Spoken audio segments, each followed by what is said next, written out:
hoje é como incluir a família no seu processo de emagrecimento também, tá? E hoje eu vou provar algumas coisas para vocês. Mas quero começar a nossa aula contando uma analogia que fizeram outro dia. Foi o Lucas Scudeler, que é um cara que ele é psicanalista, ele é muito especialista em relacionamento, né? E aí ele falou sobre a gente comparar a mulher e o homem, a mulher sendo a tartaruga e o homem sendo o coelho. E aí ele falou assim, por quê? Ele fala assim que o coelho, ele tem agilidade, mas ele não sabe, ele não tem direção. A mulher tem direção, mas ela não tem agilidade. Eu confesso que no começo, quando eu ouvi ele falando isso, eu falei assim, não, porque eu sou uma pessoa que eu sou muito mais ágil que o meu marido, enfim. Mas depois eu entendi o que ele quis dizer. Porque assim, quando a mulher ela entra na vida de um homem, ela dá direção para ele. E quando eu fui avaliar a minha vida, a vida do meu marido, realmente foi isso. Meu marido, ele era uma pessoa que ele ganhava muito dinheiro, mas ele não direcionava o dinheiro dele para nenhuma conquista. Ele só gastava. E quando eu entrei na vida dele, meu marido, em questão de 2 anos, gente, ele já tinha casa, ele já tinha carro, ele tinha um negócio próprio, foi questão de 2 anos. Por quê? Porque eu ia direcionando ele. Então, sim, a mulher, ela tem esse poder da direção, seja para o marido, seja para os filhos, ou seja para as pessoas que inspiram ela. Então, hoje eu vou trazer aqui para vocês, e trouxe também o ponto de vista da psicologia, para vocês entenderem o que o Lucas Scudeler trouxe, né? Que eu estou aqui trazendo para vocês também. Então, deixa eu compartilhar nosso material, para a gente poder começar. Para vocês verem que é muito mais fácil do que vocês pensam, incluir a família de vocês no processo, e acaba sendo até mais fácil para vocês conseguirem quando a família toda está junta. Então, vamos lá. Como incluir a nossa família no nosso processo, tá? Emagrecer é um caminho mais leve quando a família caminha junto.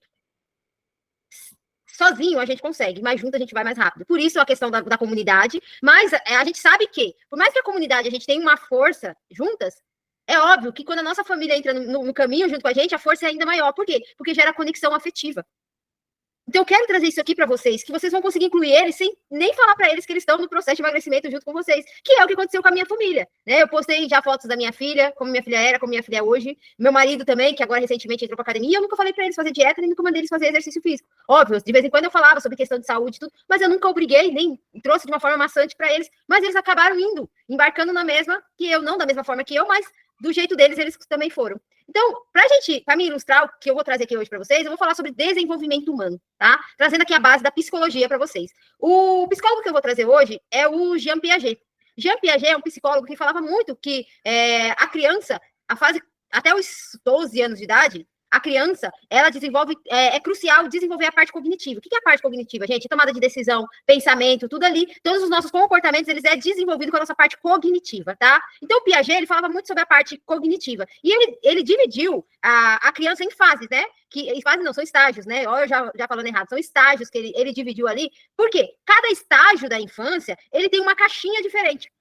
Não adianta você querer explicar para uma criança de 2 anos uma coisa que só uma criança com 10 anos vai entender. Porque eles passam por estágio. Cada estágio, eles vão entender qual a forma daquele estágio, né? Então, o Piaget, ele colocou 4 estágios da criança, que vai do 0, né? Que é 0, porque barriga, sim, seu filho já está aprendendo dentro da sua barriga, até os 12 anos, tá? Por que eu estou trazendo essa questão da infância, do desenvolvimento humano? Para vocês entenderem também como vocês se desenvolveram, tá? Não adianta você entender só sobre o seu filho se você não entende sobre você, como você se desenvolveu. Então, por isso que eu estou trazendo bem a base da psicologia para vocês entenderem, tá? Então, o Piaget, ele falou que do 0 aos 2 anos, a gente desenvolve o sensório motor, ou seja, os nossos sentidos e a nossa parte motora. Então, a criança, ela aprende mais pelo contato, por isso que a criança quer pegar em tudo, né? Pela visão que ela tá vendo, audição que ela tá ouvindo, movimento, né? Que tem, quando é bem pequenininho, ele só olha os movimentos e desenvolve a permanência do objeto, ou seja, por isso que eles querem muito pegar, eles põem na boca. Então, assim, é sempre os nossos sentidos, nariz, ouvido, né?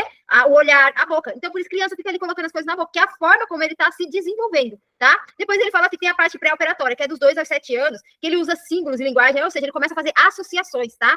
Pensamento egocêntrico, ou seja, que ele fica um pouquinho mais egoísta ali, aquela criança, sabe aquela criança que o brinquedo é dele? É ali, nessa fase de 2 até 7 anos ali, ele fica um pouquinho mais egoísta. E a dificuldade com lógica, ou seja, por isso que ele fica muito perguntando o porquê dos 2 aos 7 anos, porque para ele não é lógico, ele precisa de alguém explicando para ele ali o tempo todo, tá?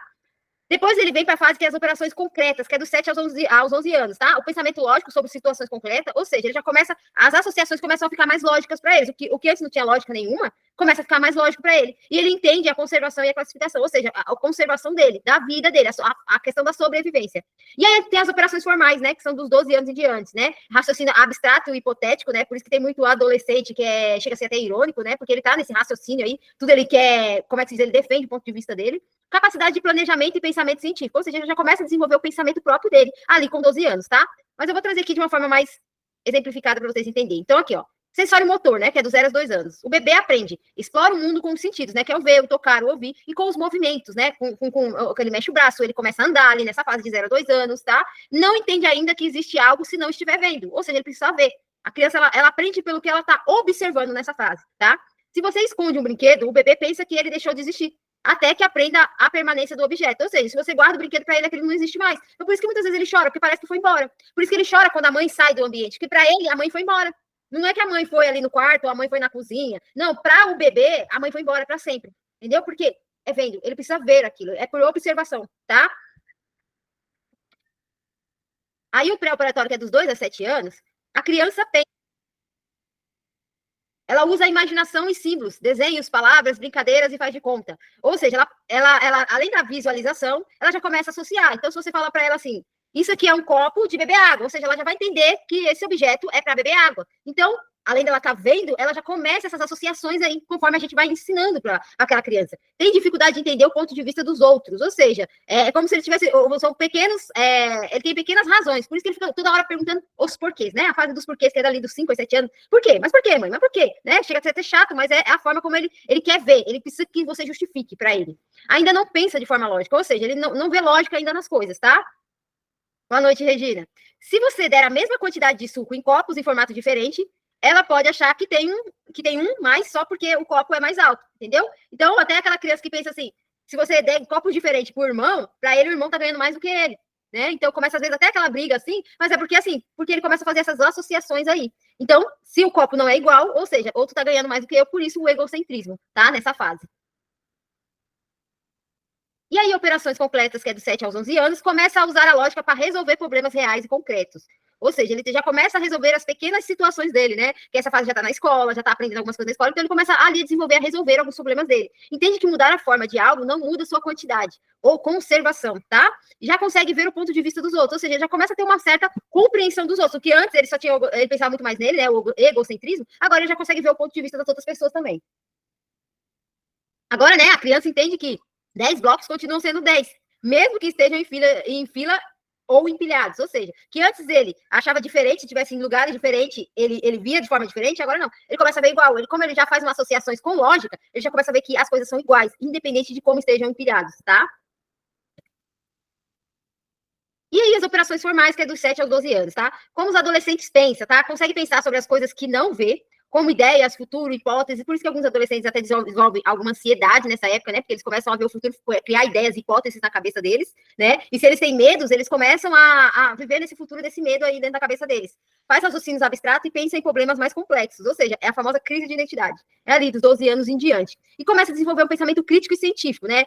A maioria dos adolescentes são chatos, gente. São chatos porque eles são muito críticos. Ele não é mais como aquela criança de 7 anos que perguntou por quê. Ele já quer, como é que se diz, impor o pensamento dele, que às vezes nem tá certo, né? Porque ele não tem nem experiência. Ele quer pôr aquele pensamento goela abaixo da mãe e do pai, né? Mas é por conta disso, porque ele começa a desenvolver esse senso crítico, tá?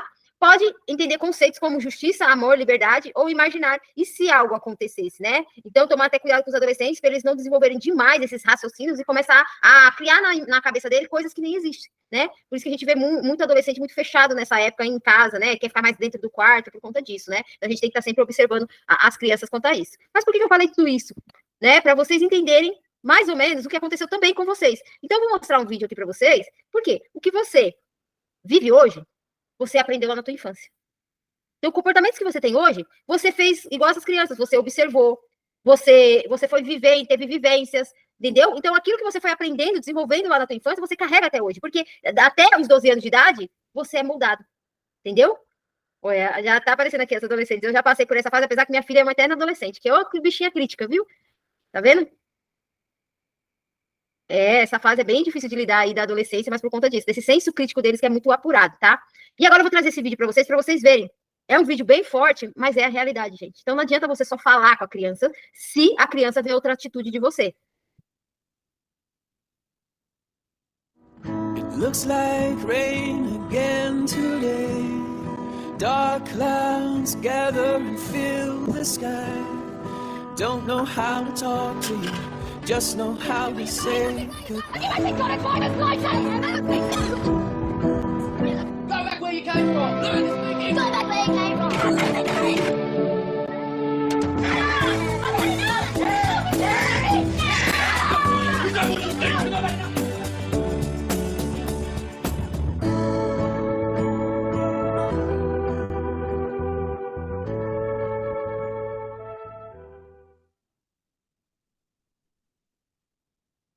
E, assim, é um vídeo, gente, só que é a vida real. Se vocês pararem para avaliar a vida de vocês, quantos comportamentos vocês repetem hoje na vida adulta que não são seus, que às vezes você herdou do seu pai ou da sua mãe? Às vezes a forma como você cria seus filhos hoje, às vezes é a forma como sua mãe criava e você nem percebeu por quê. Lá na minha infância, eu observei, hoje eu repito esse comportamento. E às vezes a gente repete o comportamento e nem percebe que está repetindo. Eu vou trazer uma história aqui para vocês, né? Quando eu era criança, eu era muito parecida com a minha irmã. E minha irmã é 2 anos mais nova que eu. Então achavam que a gente era gêmeas, porque a gente era muito parecida. Só que eu era o cabelo mais claro e ela o cabelo um pouco mais escuro. Era nunca a diferença. E aí, a minha mãe vestia eu de azul e a minha irmã de rosa, para diferenciar quem era quem. A gente nem era gêmeas. E muitas vezes eu falei pra minha mãe, eu quero a roupa rosa. A minha mãe falou, não, rosa é da Thaís, você usa azul. Ou seja, a minha mãe meio que proibiu de usar rosa só pra diferenciar isso. E assim eu cresci. As minhas bonecas eram azul, minhas roupas eram azul, tudo era azul, gente. Da minha irmã era rosa, do meu azul. E eu cresci com esse sentimento de que eu queria rosa. Quando eu me torno adulta, eu começo a me vestir de rosa. E aí nasce a minha filha, né, com 18 anos. Do que eu vestia a minha filha? Só de rosa. Tudo aquilo que eu fui repreendida na infância, eu transferi pra minha filha. Só que aí eu comecei a fazer a mesma coisa com a minha mãe. A minha filha não usava outra cor a não ser rosa. Era só rosa, gente. Era só roupa da Barbie. Lica, repelica, Barbie, essas roupas que eu comprava pra ela. E só rosa. Mas eu me vestia de rosa e minha filha de rosa. Eu costumo dizer que eu era um bebê gigante. E aí, quando minha filha faz mais ou menos uns 13, 14 anos, ela gosta de qualquer cor, gente, menos rosa. Ela detesta rosa. Ela usou tanto rosa por obrigação, não foi porque ela escolheu usar rosa, fui eu que impus pra ela, que ela hoje nem ela não usa rosa de jeito nenhum. Tanto na adolescência ela usou muito preto, né? E eu detestava preto. Você usa uma roupa. Não quis nada, não queria nada rosa por conta disso. E eu, na minha vida infância, ter usado muito azul, hoje a cor mais difícil que eu uso é azul, gente. Eu uso qualquer cor, menos azul. Então tá percebendo que eu repeti o mesmo comportamento da minha mãe com a minha filha? Sem perceber, eu fiz a mesma coisa. E com certeza vocês têm outras coisas que vocês fazem. E vocês têm atitudes que seus filhos estão o tempo todo observando. Então, quando a gente também está na infância, a gente forma as nossas crenças, tá? As crenças são moldadas ali, ó, até os nossos 11, 12 anos, tá? E aí eu quero trazer 3 tipos de crenças que você desenvolve ainda na sua infância, tá? Primeiro são as crenças assistidas, né? São aquelas observadas ou aprendidas indiretamente, principalmente na infância. Ou seja, aquilo que você viu. Você viu seu pai ou sua mãe fazendo? Que nem a gente viu no vídeo agora? Você viu seu pai jogando lixo no chão, você acha que aquilo é um comportamento normal, porque os nossos pais são os nossos primeiros, vamos dizer, deuses. Pais são responsáveis, né? Tem gente que foi criada por avô, por tio, mas os nossos responsáveis ali, se a gente tá vendo o que ele está fazendo e a gente começa a achar que aquilo é normal. Porque foi aquilo que a gente viu, por mais que as pessoas lá na sua vida adulta falam, não, isso não tá certo, mas a sua banquinho de memórias vai buscar lá a tua infância, tá? A criança assiste o comportamento dos pais, professores e cuidadores e interpreta a realidade a partir disso. Ou seja, se a minha mãe faz isso, eu acho que isso é real, eu faço também, eu repito esse comportamento. Tá? Um exemplo, uma criança que vai à mãe se olhando no espelho e dizendo, estou horrível com esse corpo, a criança pode aprender que não estar magro é ruim, criando uma crença sobre aparência e autoestima. Ou seja, a criança que vê ali a mãe sempre falando mal do próprio corpo, né? O que ela vai achar? Que ela precisa ser magra para ela ser aceita, que ela precisa ser magra para ela ser valorizada, que ela precisa ser magra para ela ser vista, entendeu? E ela vai viver uma eterna busca por esse corpo perfeito, porque ela viu o tempo todo a mãe sofrendo pelo corpo. Então ela observou aquilo. São crenças assistidas. Então, não adianta eu falar uma coisa para os meus filhos, mas ao mesmo tempo eles veem eu fazendo. E a gente acha que criança não está vendo nada.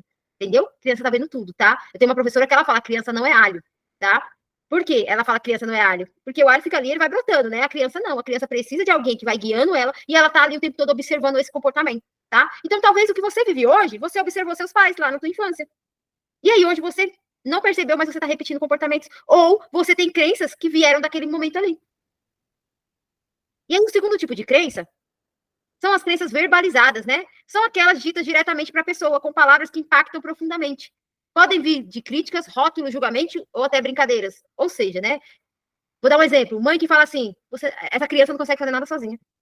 Precisa de ajuda para tudo. O que a criança cresce achando? Ela precisa sempre de alguém. Né? A mãe que fala assim, quando a criança está doente, come para ficar forte. Quando você passar por algum sofrimento que você está se sentindo fraca, você vai lembrar das palavras da sua mãe dizendo, tem que comer para ficar forte. Criança que cresce, eu vou dar um exemplo de mim. O que minha mãe sempre falava sobre mim, tá? Mas não era de uma forma ruim, mas era porque eu, quando era criança, eu não chorava, gente. Minha mãe podia me dar a surra, ela podia dar a surra maior do mundo, ela podia quebrar uma panela, uma vassoura em cima de mim, eu não chorava na frente dela. O meu nível de orgulho era tão grande que eu não chorava na frente dela. E aí ela falava, essa menina é ruim, ela não chora. E aí eu cresci achando que eu literalmente era uma pessoa ruim. Então eu me tornei tímida, eu me tornei uma pessoa que vivia mais trancada dentro de casa. Eu não tinha amizades na minha adolescência, eram pouquíssimas amizades, porque eu era ruim, uma pessoa ruim não merece ter amigos. A minha mãe não falou isso por maldade, só que eu, quanto criança, internalizei aquilo. E se a gente pensa que uma pessoa ruim, não combina com uma pessoa boa. que tem amizades, que é solidária. Não, parecia mesmo, e por alguns momentos parecia que eu não tinha coração, que eu literalmente não tinha sentimentos, mas não, era justamente por conta dessa palavra. Uma das coisas que eu mudei quando eu comecei a trabalhar o meu autoconhecimento foi isso. Não, eu não sou uma pessoa ruim. Mas que minha mãe tenha falado isso em alguns momentos, e não foi por maldade, mas era só uma forma dela se expressar que eu não chorava, mas eu não sou uma pessoa ruim. Comecei a falar, eu sou uma pessoa boa, eu ajudo as pessoas, eu faço isso, eu faço aquilo, entendeu? Para quebrar essa crença dentro de mim de que eu era ruim. Entendeu? E com isso virou a minha crença central, que é a crença de desvalor. O que é uma crença de desvalor? É uma pessoa que acha que ela não tem valor, porque como ela é ruim, né? Dentro dela ela é ruim, ela não tem valor para ninguém. Entendeu? E eu, literalmente, inconscientemente, eu pensava dessa forma. Que eu não tinha valor para ninguém. Entendeu? Então eu aceitei por 12 anos um casamento abusivo, porque para mim não tinha valor mesmo, então podia aceitar que ela estava normal, aquela situação, aquela vida com aquela pessoa estava normal, porque não tinha valor, né? Então por isso que a gente precisa recordar na nossa caixinha aí, da nossa cabeça, o que será que meu pai e minha mãe falavam que agora eu repito esse comportamento, ou eu internalizei tanto aquilo que eles falam que hoje na minha vida adulta eu acho que eu sou assim mesmo, né? Você nunca vai emagrecer, é igual seu pai, olha só. Eu atendo pessoas que são gordinhas desde criança. E que a mãe, a Elisângela não tá aqui, mas a Elisângela é um exemplo, que ela era gordinha desde criança, e que a mãe fazia do emagrecimento algo quase que uma tortura. Então, tá vendo que para ela o significado de emagrecer é algo ruim, porque se eu sou obrigada, acaba sendo ruim, entendeu? E olha como a criança pode interpretar. A repetição desse tipo de frase pode criar a crença, não sou capaz de emagrecer. Menino, na infância, se a mãe fala, você nunca vai emagrecer porque você é igual ao seu pai, quando eu cresço, eu acho que eu nunca vou ser capaz de emagrecer mesmo. Isso é sobre emagrecer, mas tem outras coisas também, né? Você é irresponsável, igual ao seu pai, né? Muitas coisas, né? A minha mãe tinha algumas frases que ela falava que eu era igual ao meu pai, que não sei o quê. E a gente vai tendo esses rótulos na nossa vida, na nossa infância, e quando adulta a gente vai levando esses rótulos, né?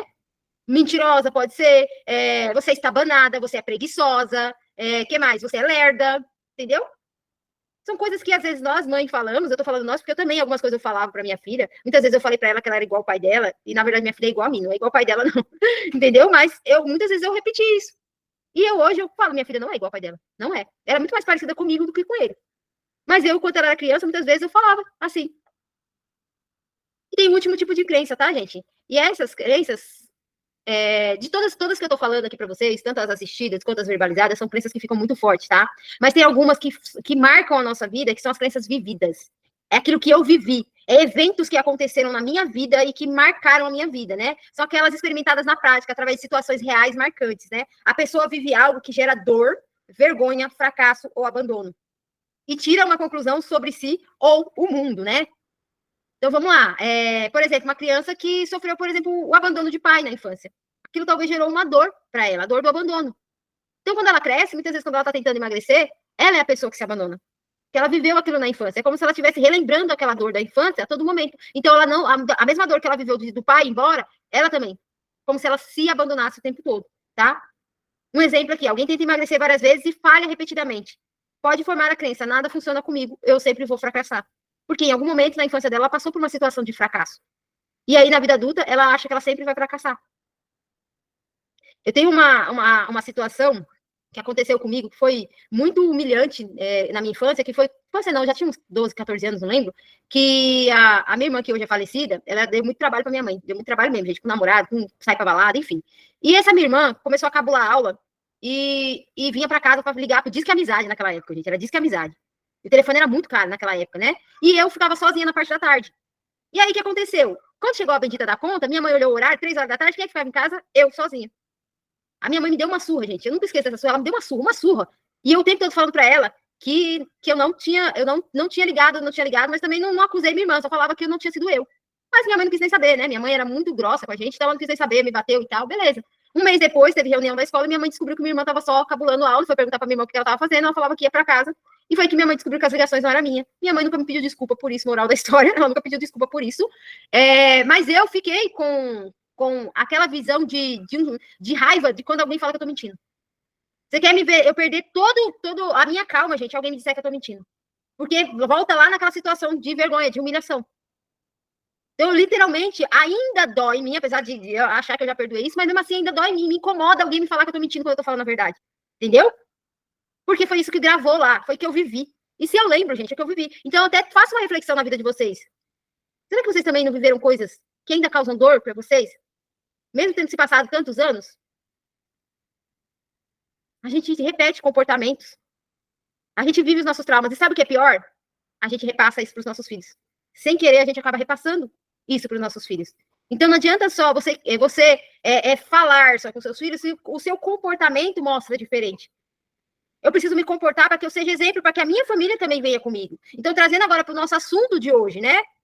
Quais são as crenças, os comportamentos que você tem repetido, que vem lá desde a sua infância, que você viu por observação, ou que você viveu, ou que você ouviu, e você está fazendo isso também com seus filhos? E aí, muitas vezes, tinha uma moça que eu atendi uma vez, não vou lembrar o nome dela agora. Eu atendi ela uma vez, que ela falava que a filha dela precisava emagrecer. Só que ela também precisava emagrecer. Só que ela estava cobrando a filha dela emagrecer. E ela? Como é que eu cobro do meu filho algo que eu não faço também? Eu tenho que ser um exemplo. Se as crianças elas aprendem por observação, eu preciso ser esse exemplo. Não é sobre só falar para fazer. Tem até um ditado que fala, faço o que eu digo, mas não faço o que eu faço. Porque muitas vezes a gente é essa pessoa que a gente fala, mas a gente não faz. A gente fala para o nosso filho ser disciplinado na escola, mas eu não consigo ser disciplinado na minha atividade física. A gente quer falar para os nossos filhos, tem que comer fruta, tem que comer verdura, mas eu não como, com constância. A gente fala para os nossos filhos, tem que estudar, mas eu fico no TikTok, ou no Instagram vendo vídeo, ou sentado assistindo novela. Se eu quero mudar a mim e a minha família, eu tenho que ser o exemplo. Não é sobre falar para eles fazer, é sobre eu fazer. E aí eu quero trazer aqui para vocês hoje esse antes e depois da minha família. Aqui sou eu, gente, gordinha. Minha filha, não dá para ver direito, mas aqui, ó, minha filha também era gordinha. Teve uma fase que minha filha era mais ainda gordinha. A fase que ela teve depressão.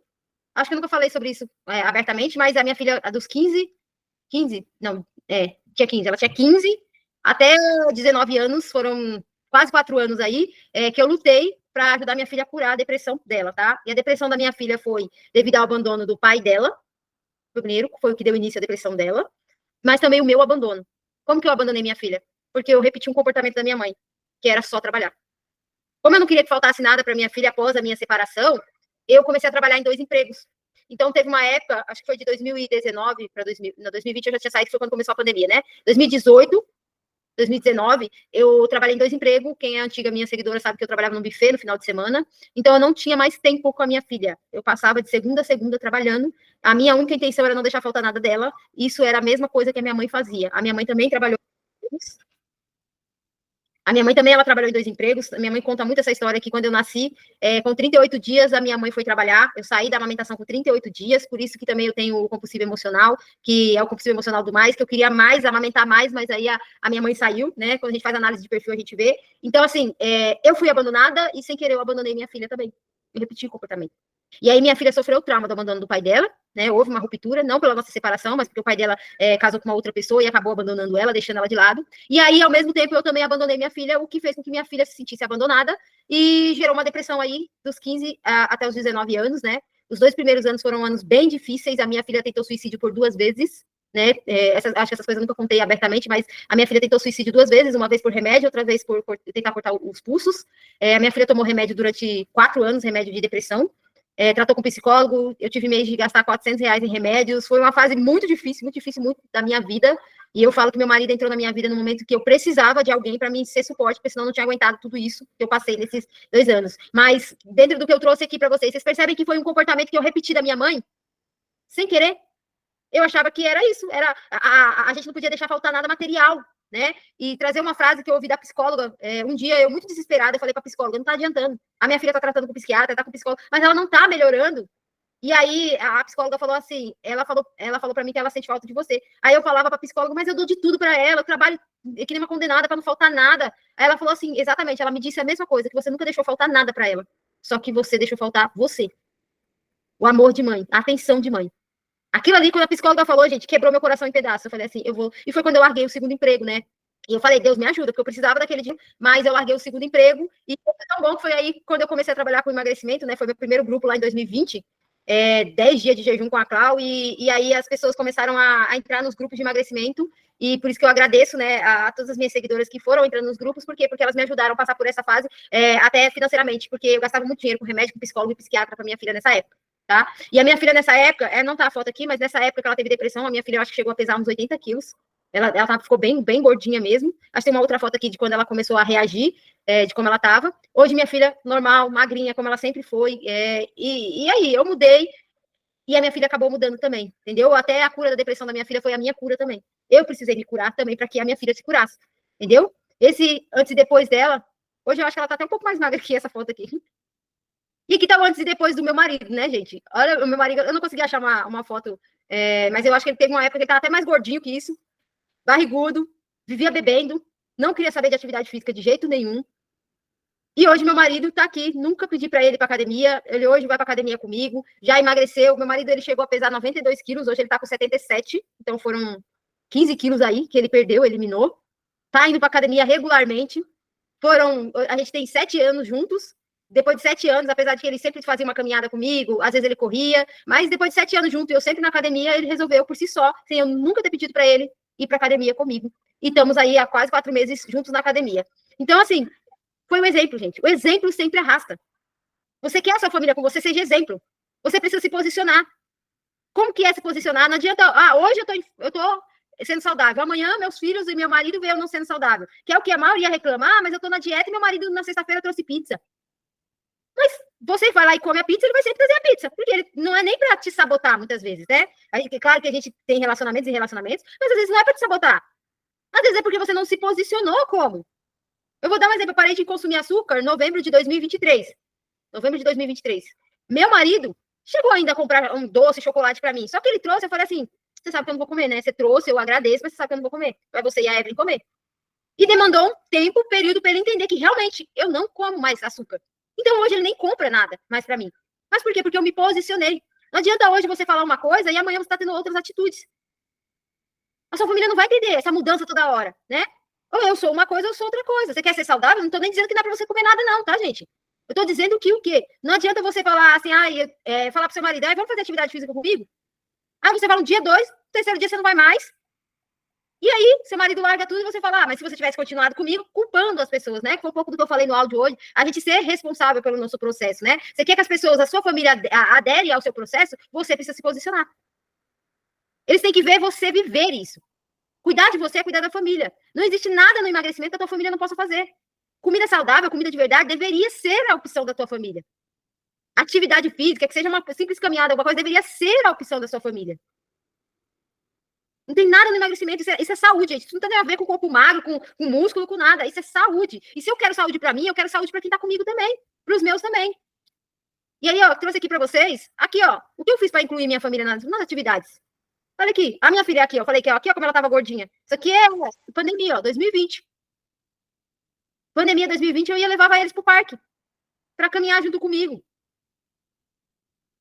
Aqui, até meu cachorro, gente, eu levo junto comigo. Vou pro parque, vou aqui, o Fox foi pra caminhada. Inclusive, vai ter outra caminhada aqui perto, esses dias. Aqui, ó, que foi 2022, se eu não me engano. Teve uma caminhada, vamos levar o Fox pra caminhada. Levava eles. Aqui, a gente tava na chácara, nessa foto aqui. Eu fui caminhar. E levei eles comigo. Eu levo eles comigo, vamos pro parque, passear. Às vezes eles falam assim, mas eu não quero caminhar, não. Tá bom, enquanto eu caminho, vocês ficam lá. Mas a maioria das vezes eles vão comigo, entendeu? Mas não é um convite obrigatório, é um convite pra estar junto. Quem ama você quer estar junto com você. Então eu levava eles de uma forma muito leve. E isso transformou a vida da minha família. A minha filha nunca fez dieta, gente. Mas ela começou a comer as coisas saudáveis por conta de mim. A minha filha come bolacha recheada, minha filha come chocolate, minha filha come pizza. Ontem mesmo ela foi comer frango frito lá com o pessoal da igreja. E minha filha é magra, porque ela come fruta, ela come salada, só legumes cozidos que ela não gosta muito, mas ela come salada. Ela não come fritura, nem eu, aqui em casa não faço fritura.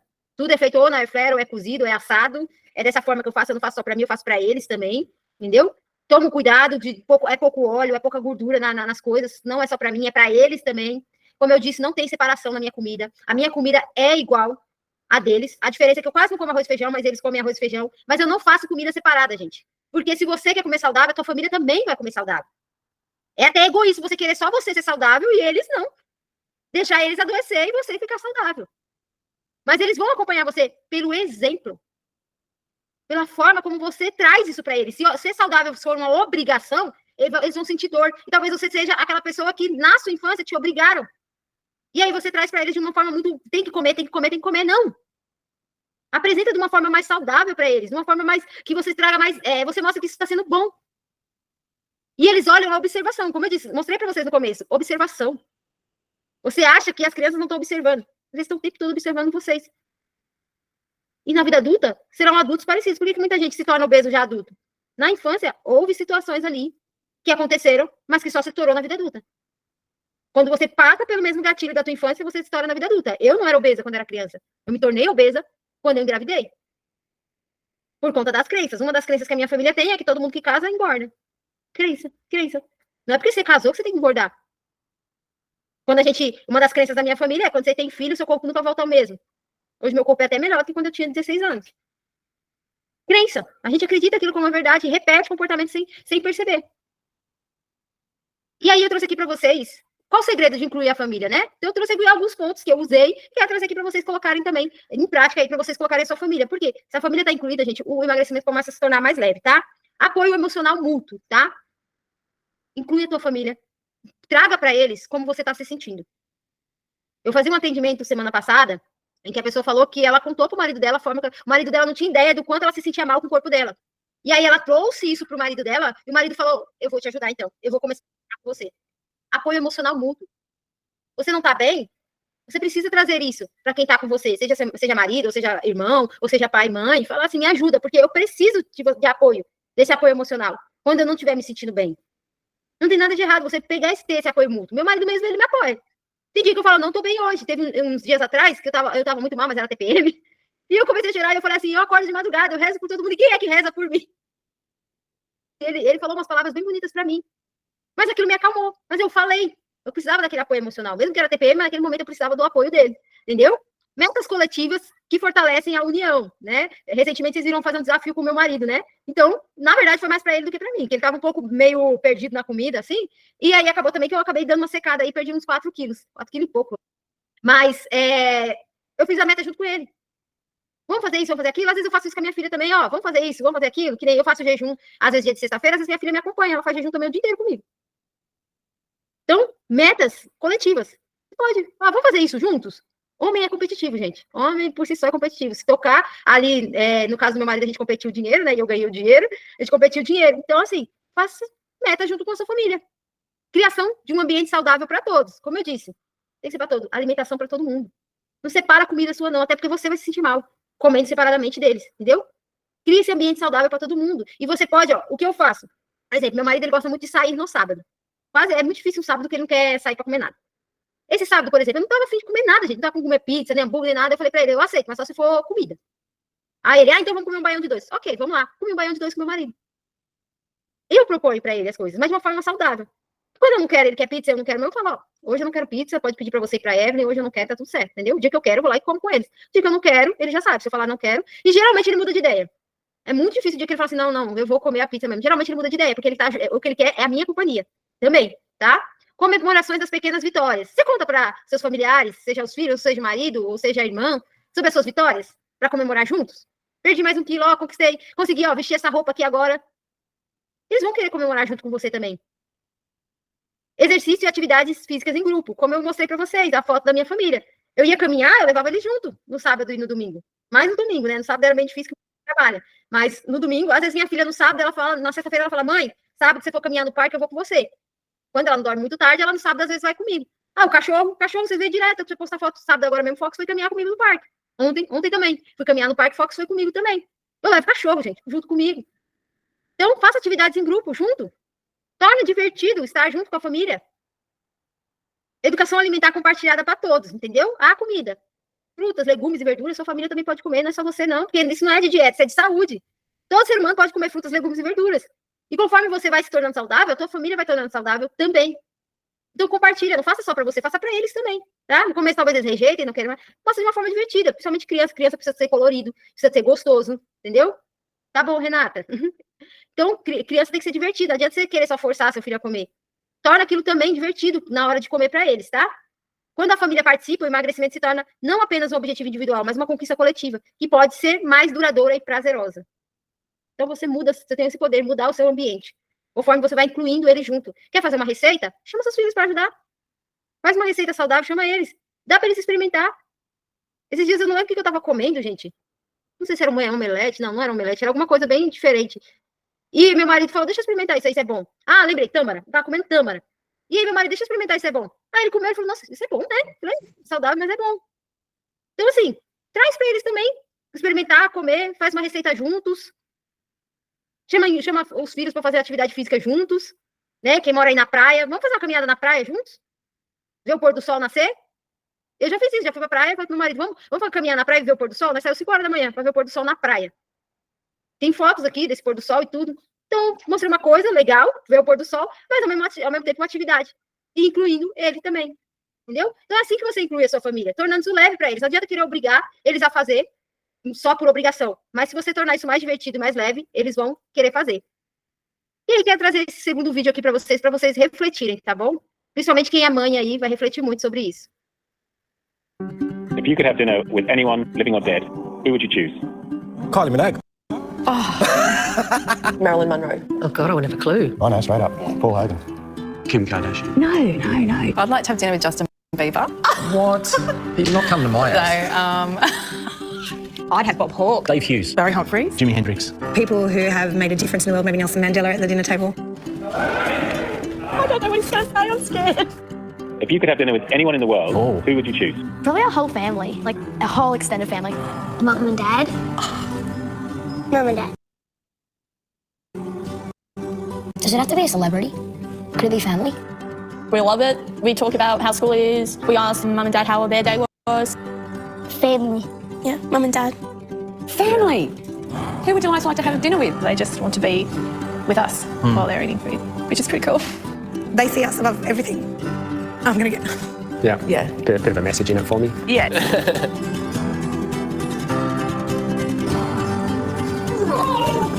What are we having for dinner?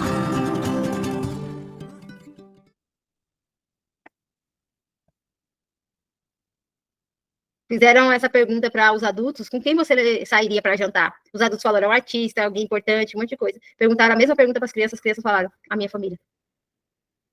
Tá vendo quanto que a gente é importante? Do mesmo jeito, quando vocês eram crianças, a mãe, o pai eram importantes para vocês, para os seus filhos, você é importante. Para os seus maridos, você é importante. Mas que tem horas que parece não pareça, mas é importante. Eles estão o tempo todo observando vocês. Então, inclua a família de vocês junto no processo de emagrecimento. Vai ser muito mais leve para vocês, se eles estiverem junto, mas eles querem participar. Estão talvez esperando você convidar eles para participar, mas não obrigando eles a participar, mas mostrando da forma que eu falei, de uma forma mais leve, de uma forma mais gostosa. Eles vão querer participar junto com vocês, principalmente se tem ainda crianças. Levem eles para caminhar junto, vai passear, faz a alimentação para todo mundo ali junto, a mesma alimentação para todo mundo. Quanto mais vocês forem exemplo, mais a sua família vai querer estar junto com vocês, porque vocês é importante para a família de vocês, tá bom? E eu quero até deixar uma tarefinha aqui para vocês, nossa aula foi rápida hoje, mas eu quero deixar uma tarefa antes da gente finalizar aqui, tá? A tarefa de hoje, não precisa postar no grupo nem nada, mas é mais uma reflexão. Quais comportamentos você percebe que você tem repetido na sua vida adulta, que você aprendeu lá na sua infância, e que você tem feito isso? Perceba quais as palavras que talvez sua mãe falava para você e que você percebe que hoje você está sendo assim. Que se você é exatamente aquilo que eles falaram. Qual foi as coisas que você viu e você hoje faz também? Qual foi as coisas que você viveu e você tá com esses traumas ainda, né? A questão dos traumas, gente, trazendo aqui, a gente precisa entender o contexto do que houve com a gente, né?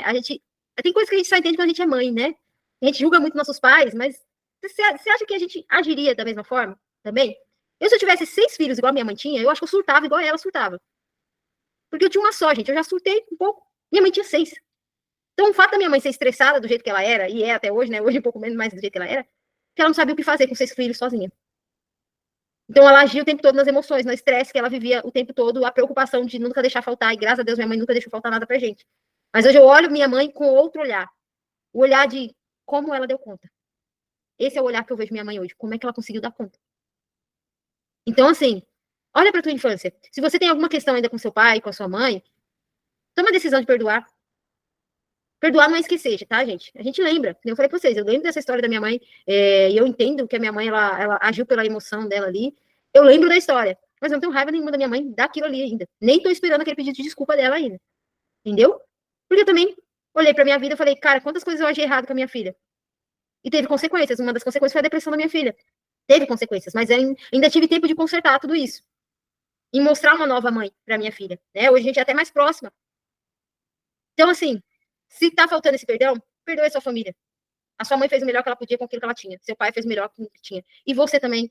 Até enquanto você não teve consciência, né? Por isso que essa aula foi uma aula de mais de consciência. Você fez o melhor que você podia com seus filhos.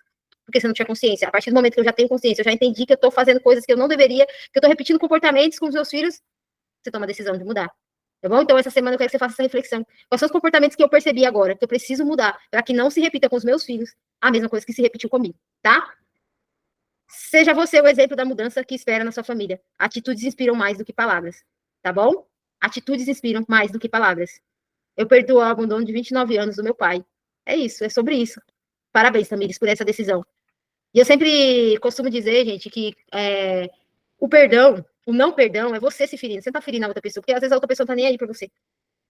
Entendeu? Eu também fui um tempo abandonada pelo meu pai, e hoje eu entendo que meu pai, na verdade, ele fez o que ele achou que era preciso para mim não crescer num ambiente de briga. Hoje eu entendo isso do meu pai. O fato dele ter ido embora por um período foi isso, porque ele não queria que eu crescesse naquele ambiente de briga.